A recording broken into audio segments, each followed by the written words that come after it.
Yo, yo, yo. It's Thursday night. We're back after 3 weeks. And I think it's been 3. I think it's been 3 weeks, yeah. I mean, wow. Yeah, look. I guess so. Yeah. Even Chris is here. Yeah. Our favorite target.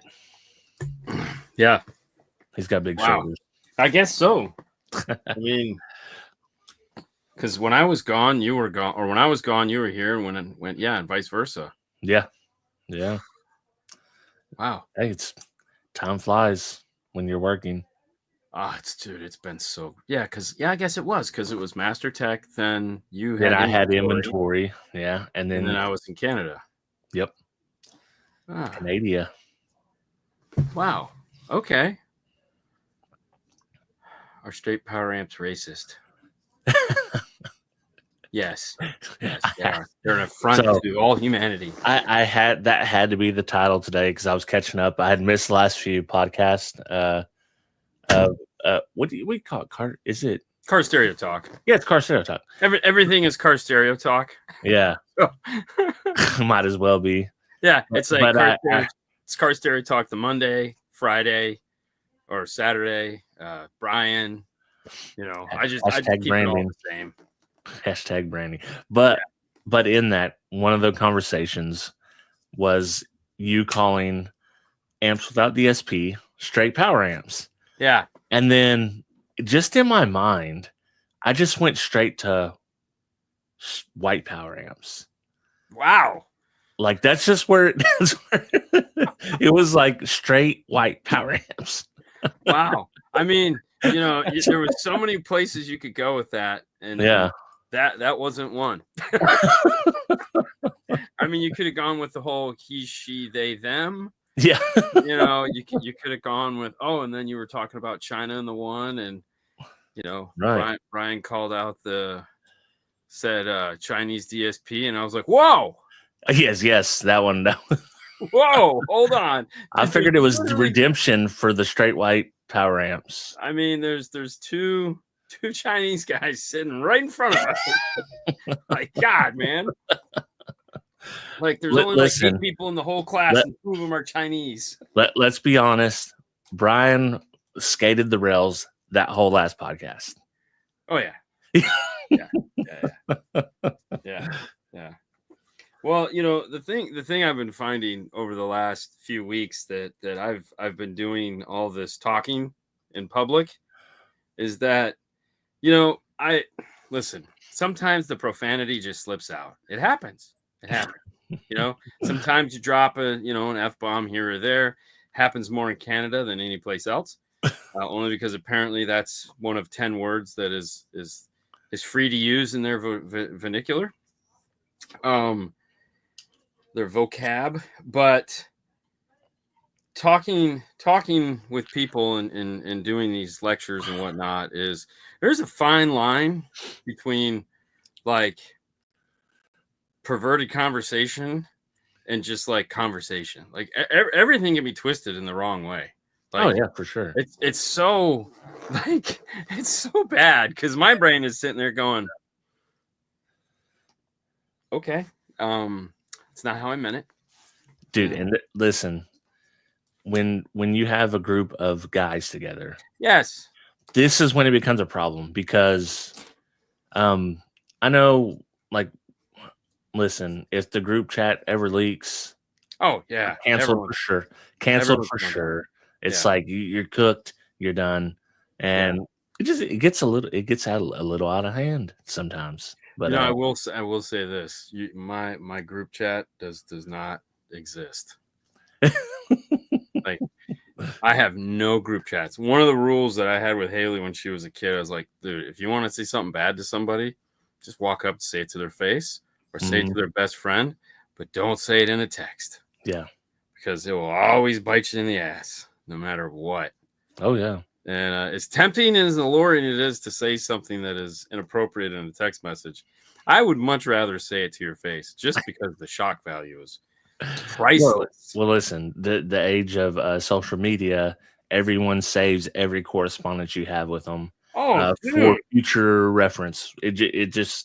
the way it works now, I guess. I don't know, but and like if there's a camera on, oh my god. Oh yeah. Oof. And there's always a camera on. and you know the thing is, people, they'll say, "Oh, well, you say this word a lot," and most people that are on camera a lot try to work on that, you know. But the people that are saying it, you try to be on camera all the time and see. Let's see what your speech flaws are, because everyone has a speech crutch that they use. Oh yeah. Hey, listen. I mean, you know, I don't have a problem with profanity. I don't have a problem with people using profanity. It makes me laugh. So, yeah. You know, is there a choice of, like, is there a time and a place? Of course. Right. Of course. You know, some companies that we work with frown upon it, so you definitely don't use it. And other companies, it's just part of their culture. Like, you know, saying shit is just like saying water. You know, and it's fine. Saying so it's just knowing the audience is always the case. It's always the case. I mean, I was blushing in Canada because I was talking with one of my buddies, and he was talking to me about a topic, and nothing to do with car audio. We were actually just talking about ice fishing, which I know about, and it was very intriguing. But dude, like, if I was taking shots every time he dropped an F-bomb, I'd have been in an ambulance, bro. Like, holy Jesus, man. It was like, damn. But the thing was, is it wasn't like he was like expressing himself. It was just his the was an F-bomb, you know, and it was like, okay. I mean, and I don't mind. To me, I'm just taking notes. No, listen, working in a factory most of my adult life, you really have to dial that back, because the inclination is everything is a curse word, and everything can be made into a curse word. I can't see. Let's say bro and brah, like a comma. There's one instance that I do like the bruh. Whenever someone just does something completely out of pocket, and someone just bruh. Well, that's when they just say bruh, and that's it. Yeah, that's the bro. Yeah. Come on, or bro. Yeah. There's a comedian. There's a whole thing on it before Crutch, the turtle, talking turtle, did it. You know, it's this Asian guy from Texas. I don't remember his name, but he's like, bro is the one word that you can use in so many different ways. You know, it's like, you know, bro, curiosity, bro, you know, and you can just it's yes, and it just has to do with the inflection. Saying profanity is definitely not professional. Man, I beg to differ. I mean, what makes words professional, not professional? Just because somebody's view of something, you know? I mean, if that's the case, then like stupid is unprofessional, and it's like, I don't know what profession you're in, but sometimes, like, okay, cool, but you know, they're just words, you know. It depends on who's using it. If someone's unintelligent and that's their crutch, is just use profanity to fill in for an actual sentence. Yeah. What's up, sis? Girl. I think it's also girl. That seems to be something Haley's been stuck on for a while. Girl. And you're like, what? No, stop saying that, please. You know, but okay. So, for example, if you walk into a church, probably dropping an F-bomb, not the most appropriate thing. However, you know, going with something lighter, like, you know, ass or shit, you know, it does get the comedic value that you'd be hoping for. And most people will blush and be like, don't say that. You know, you're like, all right, sorry. Yeah. You know, my bad. I forgot. You know, it's just reaction, right? I mean, now if you get the guy that, you know, it's usually the same guy that doesn't understand what a comma or a period is, that will just walk in and speak unintelligible curse words, and you'll just be like, I don't, you know. But if used as a appropriate adjective or a verb, yeah, you know, they can be fun, for sure. You know, I don't know what that has to do with car audio, other than at the end of the day, this is car audio and we aren't saving lives. Yeah. I mean, technically, I think we are saving lives. I think we've all decided we are, because the amount of stress relief that music provides, and or the joy of working on your car. So yeah, I guess we are saving lives a little bit, right? You know, you're saving at least a little bit of tension. Maybe it's there's almost nothing better being in your car by yourself, listening to music you want to listen to as loud as you can put it. I'm a walking age. Okay. I like the buffalo. My wife, yeah, buffalo. Exactly. You know, I got one buddy of mine that says "dick" like it's free. Yeah. You know, and so at actually it's Boston Mike. He said, you know, he's the king of dick jokes. Like, so in the class, he was in the class, or in the podcast, live podcast, he was there, and so I said, look, just don't say dick, say nose, because he got a big nose. Yeah. So every time he said nose, that was his dick joke, and it was, yeah, it's always fun. It's always good. How far I got into truck driving a little while ago. There's lots more mountains. People realize, yeah. It's kind of we're right next to the flattest place on earth in Oklahoma. Yeah. So yeah, it seems, you know, I think we win that award. I guess so. Because I mean, we're like a foot above sea level all the way across. Like when you go up into the tower, and you look, there's nothing. You see the curvature of the earth. Yeah, you can.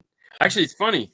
If you go to Kennedy Space Center and they take you out onto the shuttle runway, where it would come and land, you can, if you're standing at one end, you can literally see the curvature of the earth. Yeah.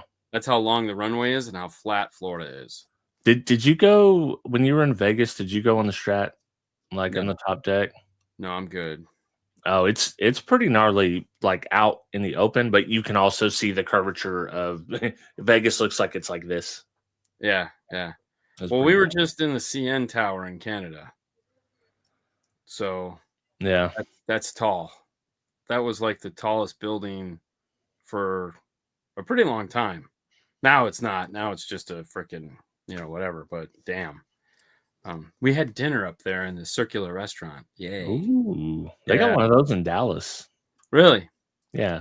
The Omni at the Omni Hotel. Oh, yeah. Yeah, that's cool. Yeah. It's funny when you go on the Space Needle and then you go on the CN Tower and you're like, you know, because you see the Space Needle, like, oh, wow, that looks pretty tall. And you can see a lot of Seattle from there. But then you go up in the CN Tower and you're like, no, this is like being in an airplane. This is ridiculous. You know, it's like, dang. When ArcBrad asked me what sub amp I'm running, I said straight power. Pretty sure he caught on. That's the new thing. But speaking of Arc, I mean, they dropped some stuff. They're not even done yet. They're not even done. They got some 16 channel DSP. 16, 12, 16. We just got an inexpensive 6 to 8. Right, which is like $550 MSRP, which is so it's right in there at like a DSP Mini or something like that, just way more capable. And then that's not it though. Like there's still more stuff coming. Like this year they're releasing a product a month. Wow. But there's still a bunch of stuff that's not being talked about yet.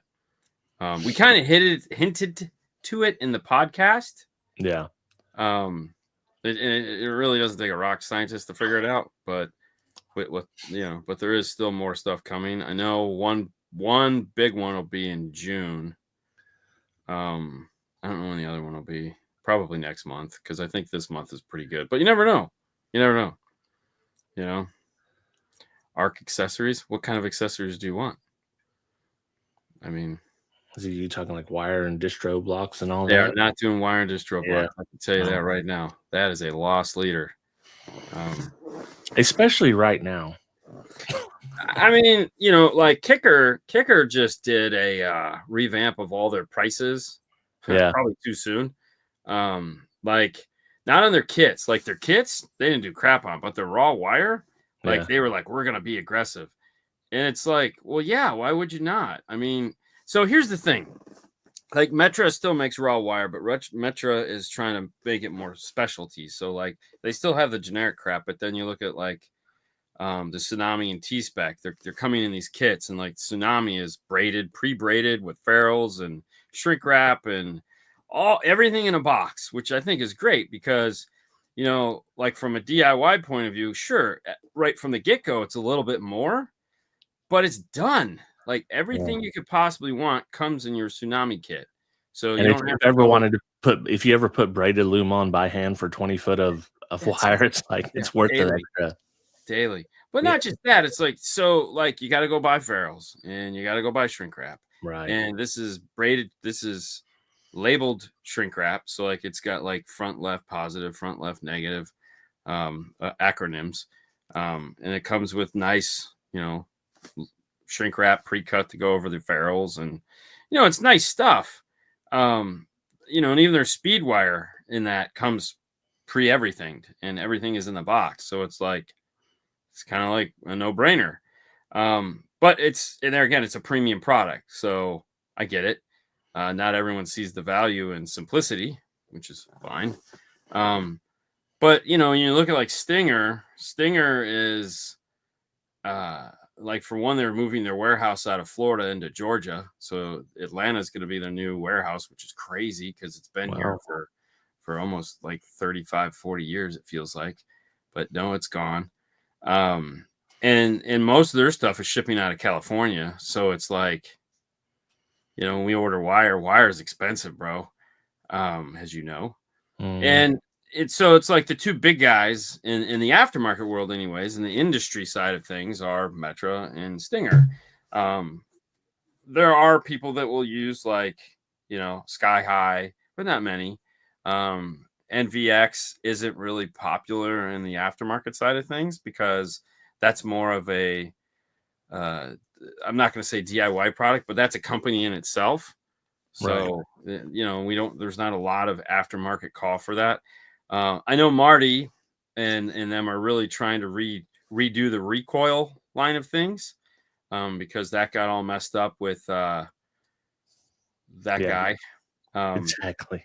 So they're, you know, and they're trying to reinvigorate that line and clean it up, and which it's a really nice line. Like there's a lot of really nice stuff in the recoil line, but you know, there are some,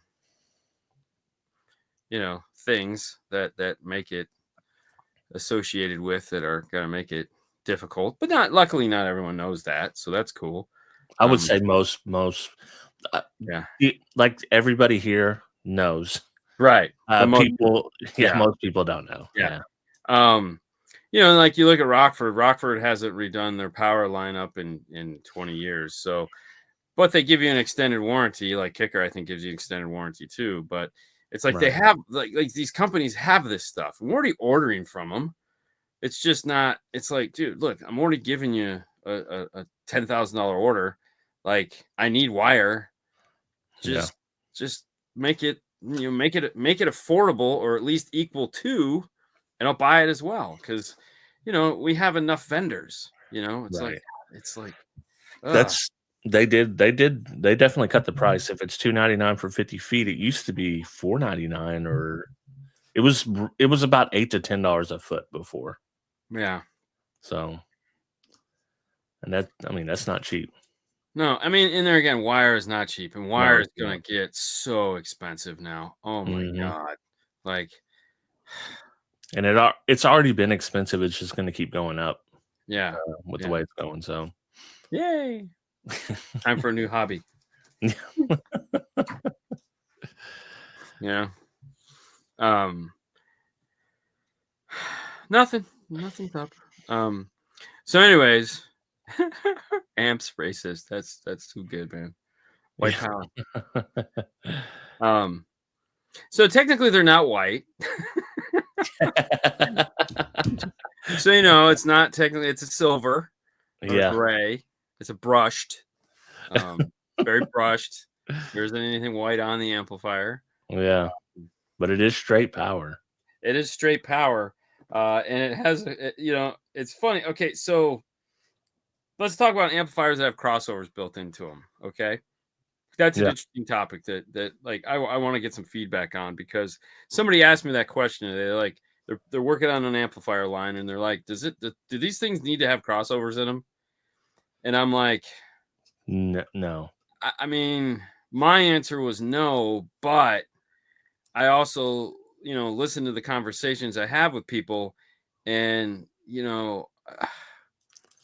I mean, so let's break it into category. Like, so if you're buying it down for sound amplifier, right? Because and I say that as in down for sound, internet, so Scar, or DTC, direct to consumer. Yeah, DTC amplifier. Yeah. Like, are you using that crossover? Like, well, funny story. Please. So when I was doing the system in the Jeep, yeah, I was like, I would like to have a lot of power in a small space. I'm using the Metro amp rack. Need something that's on there. Yep. The Mini Max fit that bill. It had line level in, so I could use it with a kicker key lock. Yep. And which I wouldn't need line level. I just use RCA there. But anyways, long story short, the crossovers on it bled through. So they weren't good crossovers. And it was even crossover at like 40 hertz, it was coming up to like 180. Oh God. And I was like, yeah, this is not gonna had tons of power for a small, but for that situation where I needed the crossovers to work very precisely, it was a no-go. So I threw that was a 1500 watt amp. I threw a kicker key in there. Right. Now the key lock, I don't even need the key lock anymore.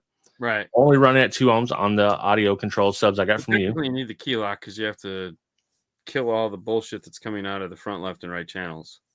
Right, but I ran it with and without just to see, and it. Dean died.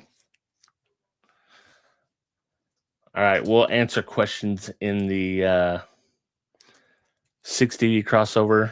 Dean's back. That was neat. Yeah. No, but I ran it. So I ran it with the key lock. The only thing, here's the one thing. There is bass roll off. Oh, yeah. At the top end, which is fine because the factory radio and the upgraded speakers cannot keep up with those subs on 300 watts. So I was like, yeah, this is a good compromise for what we're doing. So did you look at it on the RTA? Not an acoustical RTA, not okay. Because I was going to say there's a difference there. Just you're not seeing it because you got to look, because you might not hear a difference. Yeah. Well, I'm guaranteeing you there's a difference. Yeah. The other thing too is now are you running all your speakers off of amplifiers? No, not yet. No, and I probably never will, to be honest with you. That'll stay what it is, and then the Trooper will be. For the love of God, just get the Amp Pro, bro. Well, dude, I don't want to take that whole dash. So here's the setup. I have the two. What's it? 3 1/4, 2 3/4. 2 3 1/4. Factory, because I'm not taking out the dash. The factory 4s in the front, and then 3 1/4 pop out so easy. The ones in the bottom. No, those suck. Yeah, that's why those are factory. I mean, they're not hard, but they. Yeah, you just got to take a bunch of stuff to get off to them. I know. I did one today. Yeah, and I don't do it for a living, so I have to plan out a little time to do that. Bro, I was talking to Fernando, changing all the speakers in the car. I didn't even realize it happened. Yeah, it was like. Yeah, but in a second note, I'm honestly tired of having too much shit in my car. Yeah, like for a stereo. Yeah. Like it's like I could get a DSP amp, solve most of that, but if not, you have to have a separate DSP and amp. Now you're running all this wire. It's just like no. So I just have a basically factory system with subwoofers, and I have tweeters now. I have 4 tweeters. Where'd you put the tweeters? The tweeters are in the back, and then the tweeters in the front. They're coax. So before you had the middlers up in the dash. Oh, so you put new 3.5s in. New 3.5s. Oh, okay. And then I have a component set up back with tweeters with an angle mount, so I can get them forward. So what did you put in there? So did you buy the brackets for the rear? Yeah, they came in the box. They come in the Alpine box. Oh, yours has. I thought yours had the new rear speakers. Yours has the old rear speakers. No, it has the old, but there's like a three-way. Though. It's not the new teardrop shape. You have a 2024. 2024, yeah. Yeah, so you have the old. Right. Yeah. Okay. Yeah, you just need to. It's like a little three-way adapter. Yeah. You just cut a few of the tabs off, but yeah. Oh, for sure. No, I get it. Because the new Jeeps have the new Jeep soundbar. The grill's a teardrop with an LED in it. The dome lights are now built into the grills. Oh yeah, that's not mine's got separate little square dome lights. Yeah. They made them way more difficult than they needed to. Yeah, that it's funny, that Alpine speaker is very weird that they make for the Jeep. Yeah. Because it's only made for the Jeep. It's like very strange. Is it really? I didn't know that. Yeah. But I will tell you, I had the Kicker 4-inch KS back there, and I do prefer the component set.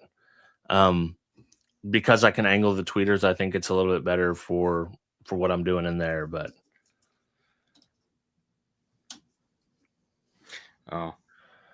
yeah. So you want a new grill, right? The grill is what's flimsy in that.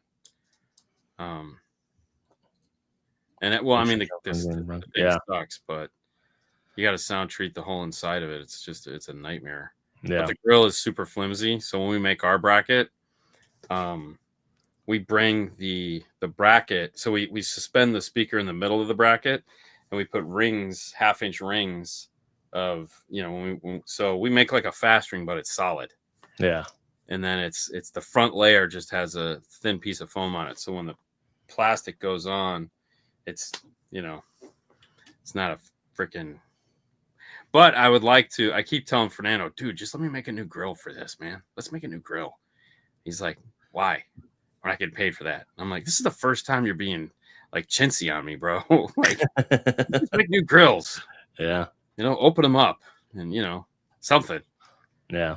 He's like, yeah, just with the Jeep, it's so every other vehicle I've completely had full DSP, 4, 6, 8 channels, whatever it took to get the system I wanted.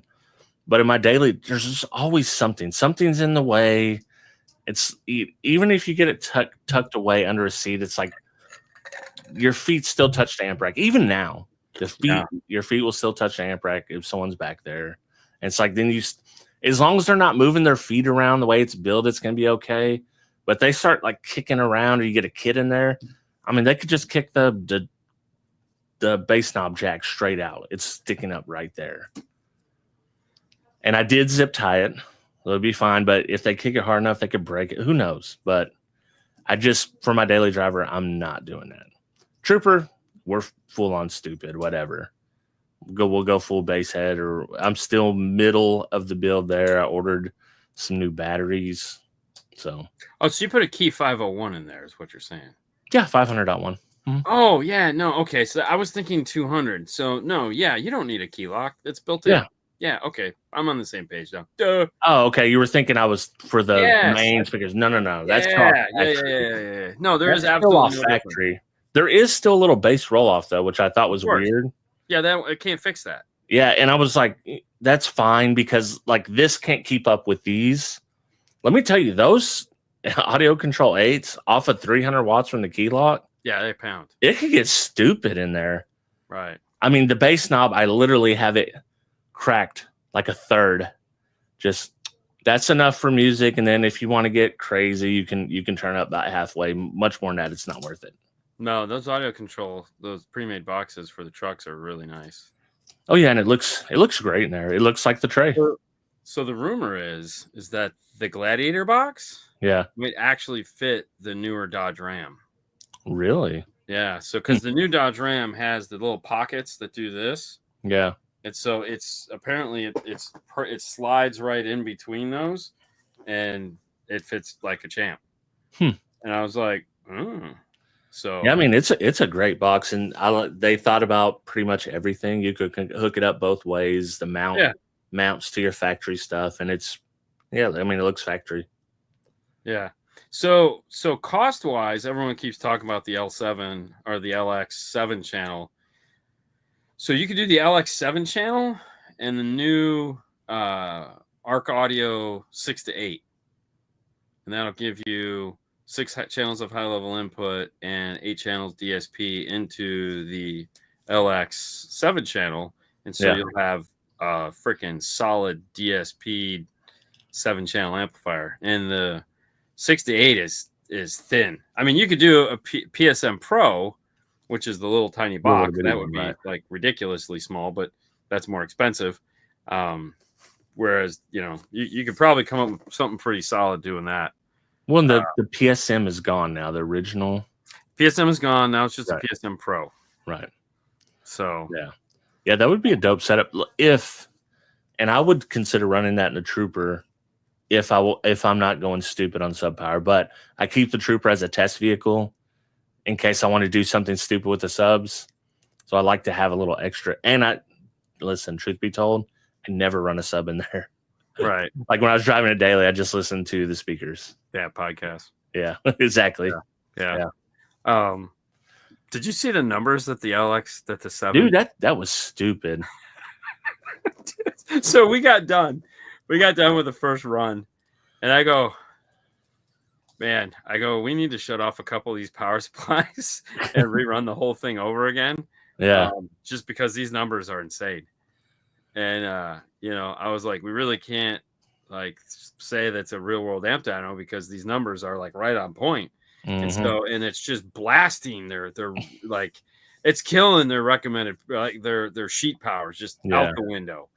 And I'm like, and we had all channels loaded down. Like, dude, I had a 1,000-watt load resistor on the sub channel, and we were running signal into all channels because it's real easy to do that. It got hot as shit, didn't it? Dude, that thing was getting. I was like, I go to Brent. I was like, ooh, this is getting toasty. It was on there for like an hour while we were running all the dyno, and so we shut off power supplies and went back and redid. That's why there's 2 tests on there. Because it was like, let's dang it, let's just see what this thing will do, like with nothing. I mean, we were gonna go real low, like we had run it. We did a couple runs at like 12 something, and I was like, I thought it was cool, but I know Kicker might have been like, so I was like, let's just try to stay around 13 something, and we'll go like that. Yeah. I actually have had this problem, Jester, one time, and I was like, what the hell's going on? So it's just a black screen. When I drove my path, shut the car off, turned it back on, it was fine. Haven't had it since, but that's not a issue you're hoping to have on a brand new vehicle. No. And I can tell you right now, with this new direct replacement, initiative like Kedwin, JVC, and iData are working on. Yeah. And that everyone else is going to follow suit. Not that this is purely speculation, so let's just say that. But I've heard enough rumors from the right people to realize that it's not stopping at an 8 and a float. Yeah, that's cool. There's going to be more sizes of screens. And Jeep is a huge market, just an aftermarket market. So it could be something, Well, you look at the Jeep, and then you also look at the Kias. Yeah. Some of the Mercedes. They're all using that 12-inch screen. It's the same screen. Yeah. They use one for a gauge cluster and they use one for the radio. It's like, now that we're thinking these things, it's like, oh, wait a minute. Those 2 cars have the exact same screen. So, all right. See, when that comes out, and they're like, hey, we got a direct replacement screen for and you're going to have RCAs and you have everything you wanted. That's when I make the jump. That's when I'm like, okay, now we're going to amplify everything and get crazy with it. But it's going to take that. Melissa's funny. Yeah. So one of the other things too, so when I was in Canada, and we never really answered the crossover thing. So, but because we sidejacked as we often do. Wow. So when I was in Canada, I got to talk to my buddy Lance Doss, who is working for Vinland. And Vinland is that Japanese white box radio company that's using iData for interfacing. And that's a scary proposition right there, because talking with some people in the industry about it. These guys are animals. Okay, so like if they have issues, they fix them right away. Oh like, yeah. Like talking with certain people, they're like, dude, like you could like, hey, we're seeing this, and they're like, no problem. With calendar a day cycle, not a calendar, but a day, and it's like software update. And you're like, whoa. Damn. And like, dude, nobody does that. And I was like, yeah, no shit. There again, not promoting the brand, don't know, don't have one. I'm just, it's odd to see like okay, could this be the new norm? Could this be like, because there are, there are companies like Linkswell that make a product, but they're doing it all in house. As far as what I mean by in house is it's all them. They're not relying on something like iData to go out and get this, integrate with that. These guys are, and it's like, like that could be interesting. So we'll have to wait and see how that turns out. Yeah, I'm curious. Yeah, I mean, what's Corey? No, in my opinion, no. They do make great subs, though. Really like the subs. But okay. Paying a few extra for what, and how much extra are we talking? Because I think we have a little bit of and listen, Derek already knows that this is his fault. Of people wanting to buy the cheapest amp that does the most power. Oh yeah, yeah. It's a big problem. You're never. I'm not going to say never. You're rarely going to be happy with that cheap purchase that does a lot of power. Yeah, because there's always something. Yeah. There's always one little red flag that's just insurmountable. That just gets you. Yeah, it'd be the name. I mean, it's usually it, I bring in my camera gear and it's well used, so I got nothing to worry about there. It's okay. So let's talk about traveling in and out of Canada for a minute, because I went to Canada, or we went to Canada in a time where Americans are not the most loved people in Canada. Luckily, we're just car stereo guys, and these guys know me, so it's okay. But still, traveling in and out of Canada, regardless of the state of the union, so to speak, there's if you're a conspiracy buff or Big Brother or anything like that, pay no attention to this conversation, because you will never do this. However, if you're just a normal human that really already understands that every breath you take is being watched in some regard and there's no hiding from it, there's an app you can download to enter Canada, and there's an app you can enter to download to enter the US. So if you fill out the Canadian paperwork before you get there, which is all it is, and you submit it, when you walk into Canada and you walk up to the kiosk that's like right after you get off the plane, you walk up, you put your passport on it, and it just pops up and it knows who you are. It says, oh, hey, you've already done this. Is it still good? And you go, yes. And it prints out the little piece of paper and you walk away. And then you walk up to the person and it's okay, you're good. And you just keep doing your thing until you walk out the door. Now, if you don't want to do that, then you have to sit there and you have to play 20 questions, which is like sucks. Yeah. Now, when you're leaving America, so Canada, you can do it up to 3 days before you go into the country. Okay. And here at Tampa, we go through, so it's like, it's weird because like, technically you're going through customs, but they're really not like patting you down and searching you. But like, you got to have your passport to get on the plane. Obviously, you get on the plane, you get over to Canada, you answer the questions, you walk up to a person and they're like, you filled it all out, you're cool. And they go, what are you here for? And you're like, visit friends. Okay, have a nice day. And that's it.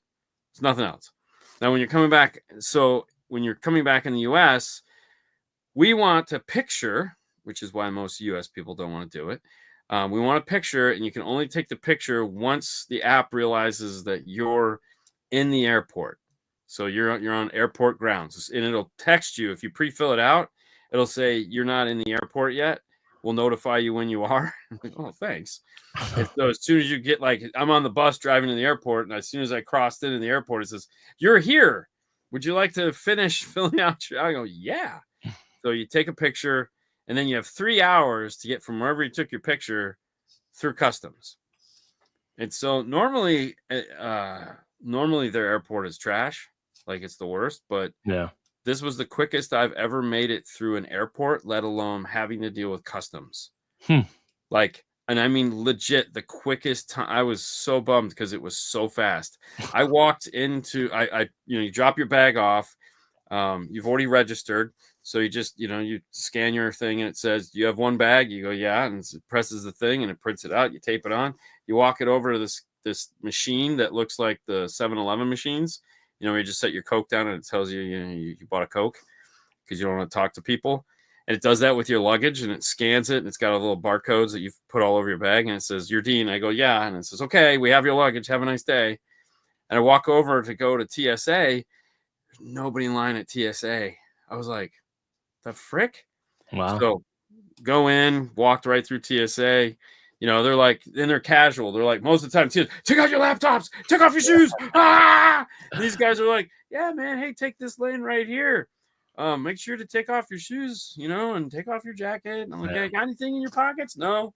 Okay. Any liquids? No. Okay. Hey, you set up your tray really nice. You've done this before. I'm like, yeah, a few times. I'm like, okay, this is weird. And then they get my bag, of course, and they're like, we need to look at your bag. And I go, okay. And the lady unzips, she goes, wow, this is like the most organized camera bag I've ever looked at. Like, and I go, I've done this before. She's like, I guess so. Yeah. This is nice. And so she zips back up. Thanks. Have a nice day. And now this is where filling out the app comes in, because there's 2 tunnels. One is sucker, and the other one is, you filled out the app. Yeah. So you hold up the thing on your phone, and then it's, go ahead. And you walk and you walk and you walk, and there's another guy, and he says, yep, go ahead. And you walk right up to an agent. That's it. Like, I waited 20 seconds. It took me longer to walk. And if you don't fill out the app, then if you don't fill out the app, you go in a Gen Pop and you stand there until somebody gets to you. And I'm like, So sometimes you just got to give in. You just got to give in. Yeah. Yeah, you already get it. Barrick, this is completely untrue. Every bit of the statement, because his name's also spelled with a C. So straight from the first word. So can I just say how much I absolutely hate doing dynos? I do too. I hate doing dynos for video. I like doing it, hooking it up, and like, okay, what's... No, but see, that means nothing to me. Like, doing it for my own general curiosity. I'm not that curious. No. I would never wheel out the dyno and just be like, oh, we have this amp. Let's see how much power. I would never do that. Yeah. I only do it in the ones I really like. What's this doing? Let's see. So especially on old amps, because we never had there was no basis for what they were doing except for the car stereo magazines. Right. Which were wrong. Wait, I mean, your buddy is a genius who done them all. Oh, there you go. I need to get a passport. I still don't have one, but yeah. Yeah, it's just another thing you got to carry when you travel. So. Yeah. No. Oh, so then the best part was I get there. I literally left the hotel at 4:00 and I was through customs by 4:22. I was like, this is a record. This is a record. Like, not only that, the guy that dropped me off the bus, he goes, are you going to America? I said, yeah. He says, okay. So I was flying Air Canada. No one has ever dropped me off at the American drop-off for Air Canada. They always just drop Air Canada and everyone gets off. You got to walk a half mile down to this guy dropped me off right at the door. There's a big American flag there. And I was like, whoa. And I walk in and I was like, wait a minute, where the hell am I? So we used to walk in a half mile. And I'm like, I'm right here. Like, this is so bizarre. And I walked, it took me a minute because I was like, something's wrong. Like, this isn't right. But it so I sit down. I'm starting to. I had some work I needed to do. I was working on my taxes because I'm like late, and it's 5 o'clock in the morning. So 5 o'clock in the morning, nothing better than work on your taxes. And about 30 minutes into it, I get the notification that my flight has been delayed 3 hours for maintenance. Nice. And I go, you got to be like 3 hours. The Delta flight? That was Air Canada. Or something. Air Canada's motto is "We're not happy until you're not happy." Yeah. So, thank you. The only thing that made this all worthwhile was I made the decision Sunday when I was sitting there, because Sunday I was like, Saturday night I was like, man, I should just go home Sunday, like, because there's really nothing for me to do Sunday. You know, I had dinner plans with the guys from Canada, JVC Kenwood. Yeah, like, you know, I love those guys, but man, I really want to just go home. I'm tired, and I'm over this shit. And then I was like, I started looking, and I was like, never mind. I was like, I'll just stay. And then I was like, so then the next morning when I had to book my flight, I was like, all right, well, I'm gonna book my flight. And then it was late, and I got busy, and then I was like, now I really have to book my flight or you know, check in. Yeah. And I was like, how much is it to? So they don't call it first class; they call it business class. Right. And so I was like, well, how much is business class? It was like $200, and I was like, fuck yes. Mm-hmm. I'm flying that, because I was so late checking in. I would have been in like zone 7 or 8. Yeah. And I've been there before, and it's terrible. And I'm like, nope, zone 1. I want to. I love going to. I try to go on the very last person to get on. If I'm not carrying and I don't have to store overhead luggage, that's the only time that I make the exception. If I have a roller, then I'll get on as soon as I can. But if not, I'm getting on the last. So Justin, anytime I book my flight, yes, it auto books everything for me. It auto checks in. I didn't book this flight. I would never fly Air Canada willingly. Okay, so the people that bring me there, book the flight. I just get on board. I did have a pizza on the plane though. Like, they serve food on Canadian Air. They have like real food. Did I tell you when I flew Delta back from Derek's house? Yeah. Yeah, they served. I had a Salisbury steak. Well, now, was that first class or coach? That was first class. This was coach. Oh, and coach. So coach, you can get real food, and the people, like, they bought me lunch on the plane, and they were like, you know, the lady walked up and she's like, you know, they've prepaid for your lunch. What would you like? And I go, what do you have? And she's like, we have this, this, and this, and one of them was pizza. And I said, I'll take it. I'll take the pizza. And she's like, you get 2 snacks. And I go, who the hell can? It was an 8-count Twix bar.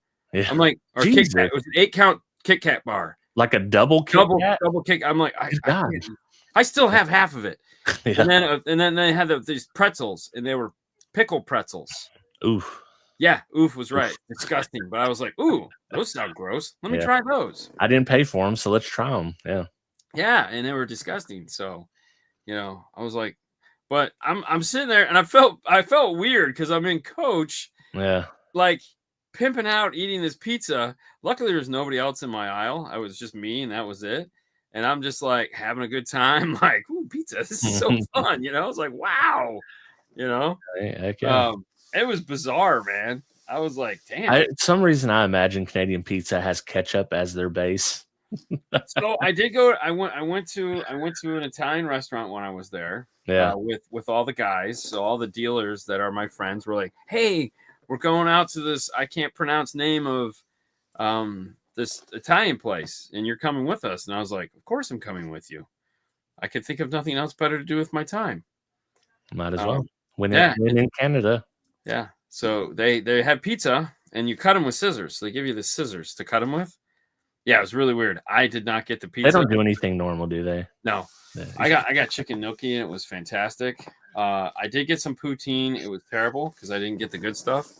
Because where we're at, there is no good place to get poutine. Yeah. And I've been in like, yeah, I've tried it twice now, and it's just like, I know they make it better. It's just nowhere around where we're at. So I had good poutine on a food truck at a little festival here that was like, oh, okay, that's pretty good. I mean, I had really good poutine at Downtown Disney. But this place just can't seem to get this shit right. So yeah, it was very weird. Pretzels are life. So I have one example where the dyno that I really loved. Go ahead.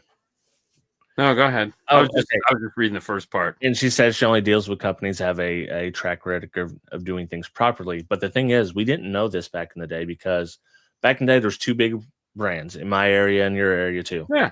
Orion and Rock Fosgate. Correct.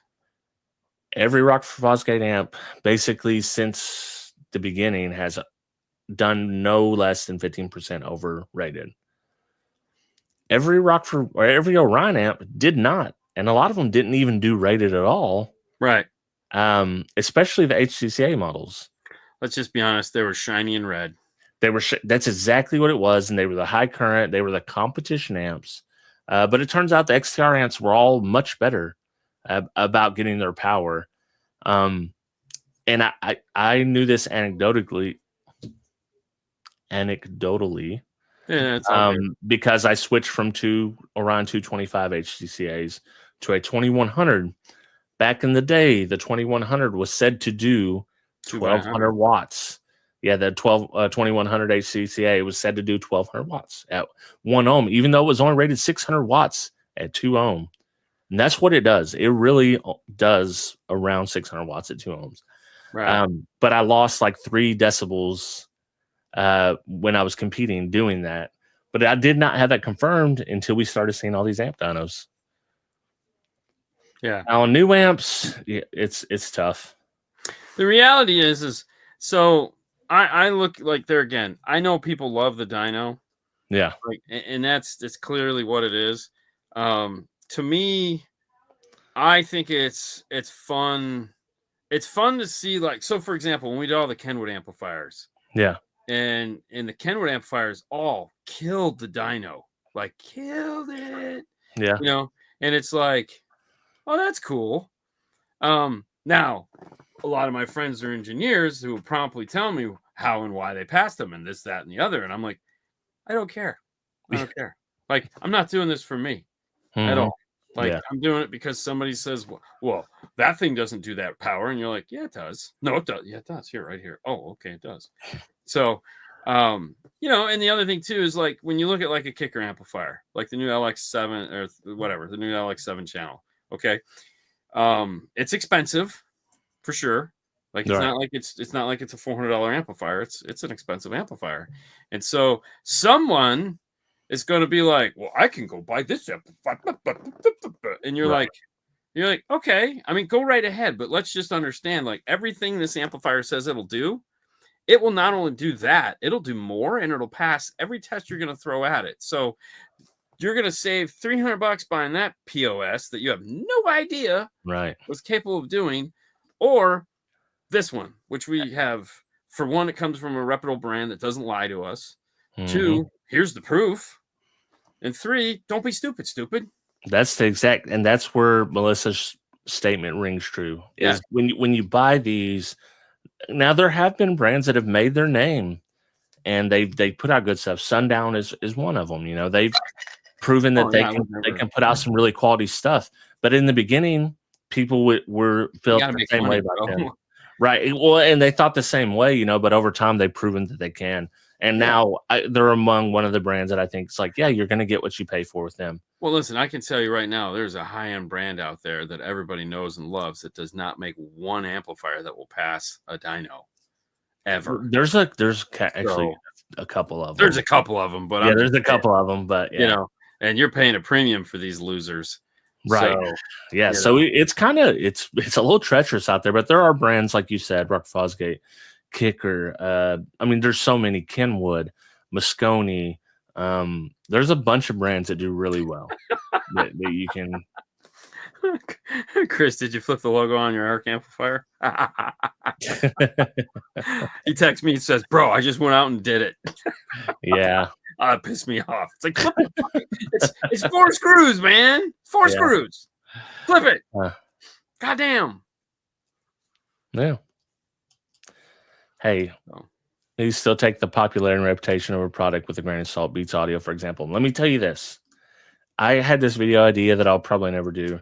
And I was going to say how Beats and Bose saved high-end audio. Oh, yeah.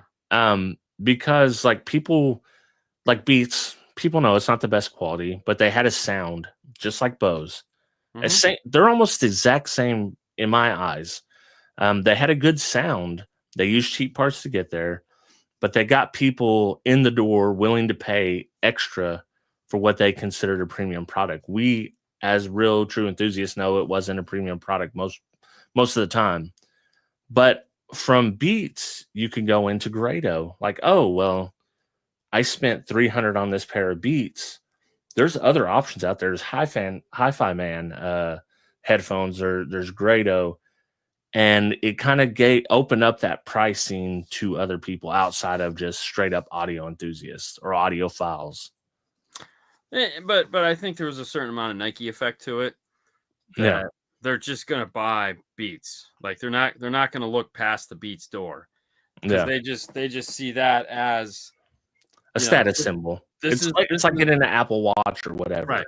Yeah. Well, I mean, but there again, the difference is like the Apple Watch actually doesn't suck. Right. So whereas the Beats are questionable, but there again, they don't suck either. They just they're not, but I mean the build quality's bad. Like let me tell you this, Beats headphones, they're way heavy bass, but I'm telling you, every single person's stereo I've listened to, besides at sound quality events, and even some sound quality events, like you guys are tuned so bass heavy, you're tuned like Beats. The same way it is. Well, I mean, but that's the thing. That's what made it great. Right. Which is fine. That's what you want. And it makes you happy. I don't tune mine like a SQ system. Because I like a little more tweets. I like maybe a little more bass. And not as a nuanced sound, I guess. I'm fine. You live? Good. No. I mean, like headphones, it's funny. So for flying, noise canceling is the only way to go. And I started out with some Sennheisers, then I got some new Sennheisers, and then Kicker sent us theirs. And then then I got the Sonys, which by far the Sonys have been the best at noise canceling. Hands down.